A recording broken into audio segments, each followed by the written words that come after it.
हम व्यास सुभाष जी रौरा लोगन के बीच एगो एल्बम परोस रहल बानी माया म्यूजिक के माध्यम से। ओ पियवा के विषय में जवन पियवा हमके सृष्टि करके मृत्यु लोक में भेजले बा, हमारा पूर्ण विश्वास बा कि रौरा लोगन का नीक लगी।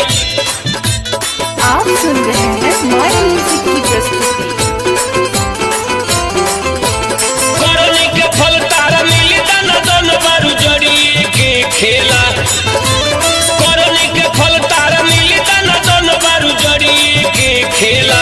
तो वो दिन छोरी ना भातार जहिया जईबू ससुराल, तो वो दिन छोरी ना भातार जहिया जईबू ससुराल।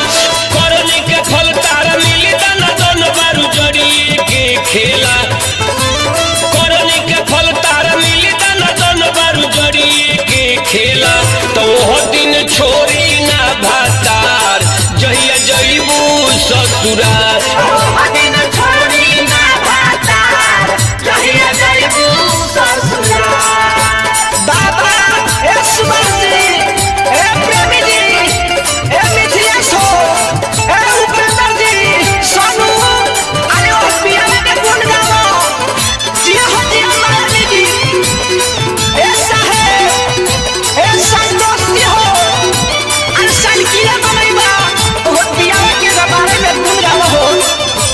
छूट जाई ओइठन सारा ई गोरी पड़ जइबू भतरा के पाला में।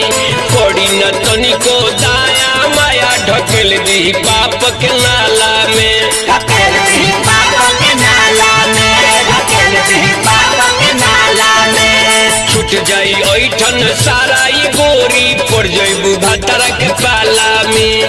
पड़ी न तनिको दाया माया ढकेल दी पाप के नाला में। कहतानी बार बार सुनो ये गोरी काम न होई है यार, कहतानी बार बार सुनो ये गोरी काम न होई है यार। तो वो दिन छोरी ना भातार जहिया जईबू ससुराल,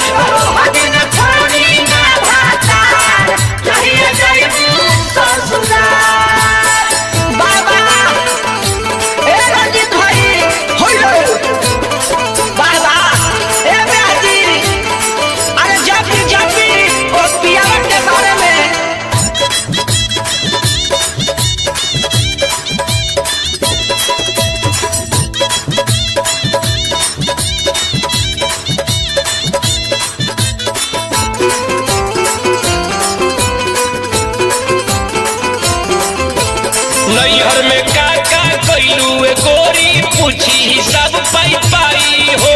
गलती के साजा